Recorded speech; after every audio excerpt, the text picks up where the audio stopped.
Agad na nagbigay ng assistance ang Embahada ng Pilipinas sa Israel sa 3 Pilipinong nasugatan sa missile strike.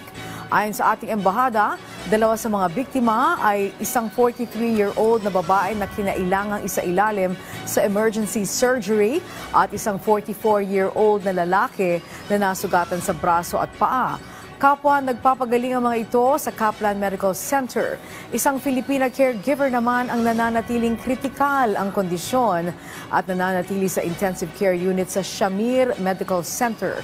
Pagtitiyak ni Philippine Ambassador to Israel, Eileen Mendiola, ginagawa nila ang lahat para maabot at mahatiran ng tulong ang lahat ng mga Pilipinong apektado ng krisis. Patuloy din anya ang pagdarasal ng embahada at ng Filipino community sa paggaling ng ating kababayan na nasa bingit ng kamatayan. Ililipat naman sa mga shelter at bibigyan ng kompensasyon at benepisyo ang ilang pang nasugatang Pilipino sa oras na ma-discharge na sa ospital.